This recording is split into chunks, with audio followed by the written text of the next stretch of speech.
Hey everyone, I'm Stormy Ascent 4 here, and today we're going to continue on some more Crash Bandicoot, part of the Insane Trilogy for PC.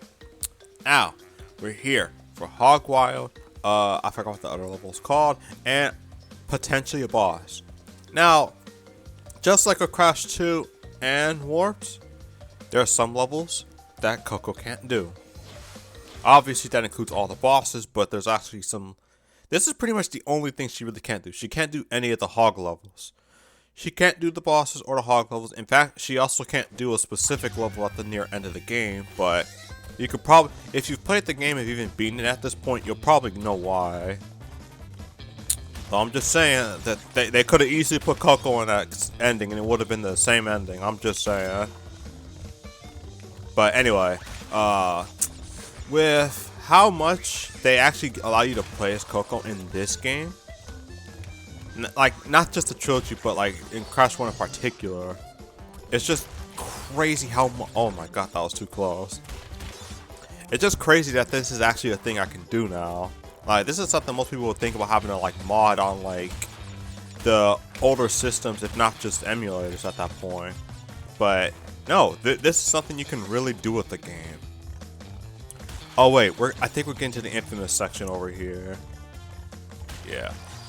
For whatever reason, I'm not sure if this was just a pre-patch thing or just that one in general.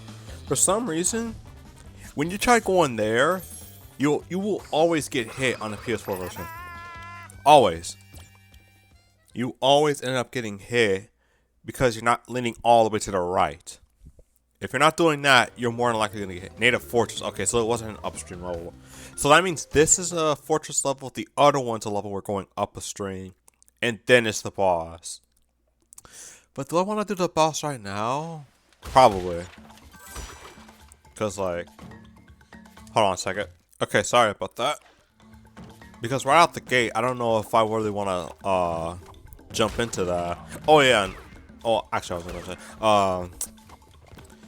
Because, like, it'd be pretty nice to be able to get through this game as quickly as possible. And be able to move on with some of the other stuff I have in mind. Of course, being more of the Crash playthroughs. But with all that being said, I just don't know if we're getting to that point where, if we're already getting to the point where I just gotta do consider a lot of the backtracking in this. Because I mentioned before, even though it's not nearly the same extent as say Crash 2 or Crash 4, this game still has its own like trademark of backtracking. Oh, I thought I wasn't gonna make that. Not gonna lie. Yo, what if in whatever Crash game they come up with next, the difficulty options they put in for the game, oh frick, the difficulty option they put out for the game ends up being like, oh hey, you want to get through this level with as few checkpoints as possible, or maybe they make a difficulty option where you have to play through the whole level without a checkpoint. As crazy as that sounds, I don't know if I want Toys for Bob to work on something like that kind of challenge, because oh my gosh, what we have now with Crash 4, albeit a freaking I would even say near perfect game with what I played, it feels great. But when it comes to like playing the levels and then adding the fact that you have to try completing these levels, there's a little bit of wear on where the game has in terms of like its flaws and everything. Not the worst thing in the world. Wait, is he looking at me? That thing turns around and looks at me. That's crazy. I never noticed that. I always thought it just looked forward. That's actually pretty good. And I know no one asked about this detail, but when it comes to playing like this, especially Crash 1, I normally just play with the D-pad. Because if I try playing this section with analog, I know I'm going to probably screw up and try going to the background or foreground or something. Can you believe can you also believe this? 2020 is almost over. We have about a few more weeks, and that's it. A few more weeks of what could have been a great year. or what it could have been. I still say when it comes to gaming, it was a great year, but in just about any other aspect of life, it just wasn't. Not even close. Like, maybe even technology is a thing I've been doing. Whenever I'm not playing games. It's just like, even that has fallen a little bit backwards because like a lot of the stuff in terms of hardware has just been pushed back because of, well, the great Rona. Because here she comes just saying, you know what, I see you want to manufacture all this hardware and stuff and bring it over to people, but how about I stop you from doing all that? Would that be nice? I just stop you from doing that. But anyway, I'm not sure if we can even finish this level either. Oh frick. Screw it, it's just one extra life. But like, I think we can. It's just a little bit of backtracking on this one, but I'm not sure. I'm almost certain we can't though. Almost. But yeah, like when it comes to technology, things that slowed down. When it came to freaking, that's another difference I'll talk about later. But when it came to freaking games, it went up, but when it came to technology and just about anything else, it went down. Talking about health, kinda went. It didn't go down, but it didn't really go upwards either. Because like, having your own stuff in your house is actually pretty freaking great to be able to just work out and do all that stuff. Keep yourself fit and keep yourself ready for whatever challenges beyond this year is waiting for us. I'm pretty sure 2021 might be the recovery age that we needed. Maybe. I'm so leaning towards yes on that, but I can't just say yes to that. Not so blindly.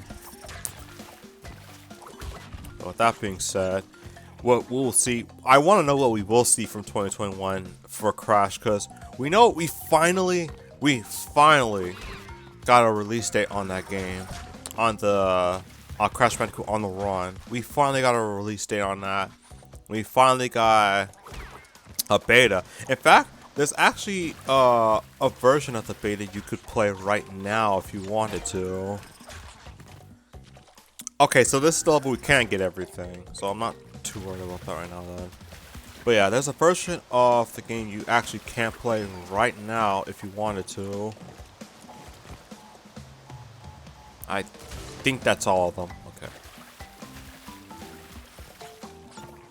But like, are you stuck? Okay then, that was weird. Are you stuck too? No, you're not. Alright. But yeah. And when I played it, from what I've been playing on the beta, it feels so much like an improvement over the alpha, as it should. But like, the improvement on it is massive. I mean, absolutely massive compared to freaking how I played in the alpha.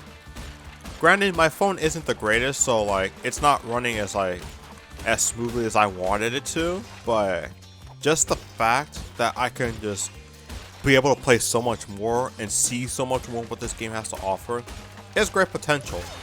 But there is also one caveat with the game. And it's not necessarily the MTX itself, the microtransactions, but more so how intrusive they are with the game currently. Like, whenever you do something, and now whenever you do like a run on a level, just play through the level, or even freaking, I swear if I miss that jump, or just reboot the game greets you, hey, here's a special bonus, hey, here's a offer for beating this boss, hey, here's a 90s outfit if you start the game now. Just so much thrown in your face, and it's just crazy. Alright, this is already over 10 minutes, so I'll talk about the one change I mentioned earlier in the next part. So, this is the first time. Thanks for watching. In the next part, we will start off with fighting with Peru. Until then, stay warped. Stay warped!